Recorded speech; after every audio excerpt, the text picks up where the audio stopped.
America Iran మధ్య తాత్కాలిక శాంతి ఒప్పందం చెత్తబుట్టలో పడిన వేళ దాడులు ప్రతిదాడులు ఉధృతమయ్యాయి.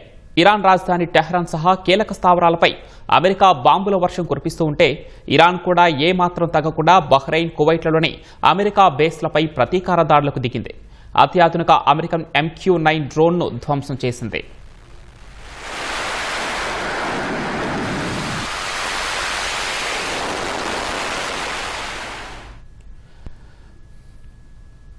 ఇరాన్ రాజధాని టెహ్రాన్ పరిసర ప్రాంతాలతో పాటు బాలిస్టిక్ క్షిపణి కేంద్రాలు, స్పేస్ ప్రోగ్రాం ఉన్న సెమ్నాన్ ప్రావిన్స్పై యుఎస్ సెంట్రల్ కమాండ్ విరుచుకుపడింది. బందర్ అబ్బాస్ సహా పలు ప్రాంతాల్లోని ఇరాన్ కమాండ్ సెంటర్లు, గగనతల రక్షణ వ్యవస్థలు, డ్రోన్ కేంద్రాలపై భారీ దాడులు జరిగాయి.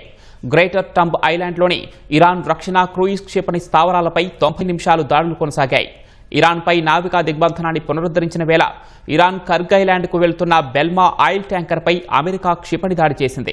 సిస్తాన్, బలూచిస్తాన్ ప్రావిన్స్లో 7 ఇరాన్ సైనికులు మృతి చెందారు. యుద్ధం తిరిగి ప్రారంభమైనప్పటి నుంచి ఇప్పటి వరకు ఇరాన్లో సుమారు 40 మందికి పైగా ప్రాణాలు కోల్పోయారు. అహ్వాజ్లోని షాహిద్ బఘాయి ఆసుపత్రి సమీపంలో బాంబులు పడటంతో ఆసుపత్రిని ఇరాన్ ఖాళీ చేయించింది.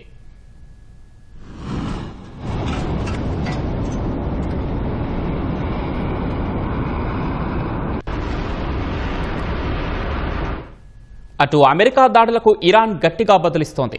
బహ్రెయిన్, కువైట్లలోని అమెరికా స్థావరాలపై క్షిపణులు, డ్రోన్లతో దాడులు చేసింది. బహ్రెయిన్ వ్యాప్తంగా భారీ పేలుళ్లు సంభవించాయి. జోర్డాన్లోని అమెరికాకు చెందిన అజ్రక్ ఎయిర్ బేస్ను ఇరాన్ క్షిపణులు తాకాయి. యాండిమెష్క్లోని అమెరికాకు చెందిన 250 కోట్ల విలువ చేసే MQ-9 రీపర్ డ్రోన్ను ఇరాన్ కూల్చివేసింది. అవసరమైతే మధ్యప్రాచ్యం నుంచి చమురు ఎగుమతులను పూర్తిగా నిలిపివేస్తామని రివల్యూషనరీ గార్డ్స్ కోర్ తేల్చి చెప్పింది. ఈ పరిణామాల మధ్య సౌదీ అరేబియాకు $1.96 బిలియన్ రక్షణ ప్యాకేజీని అమెరికా ఆమోదించింది. కువైట్లో కూడా ఆయుధాలు విక్రయించేందుకు సిద్ధమైంది.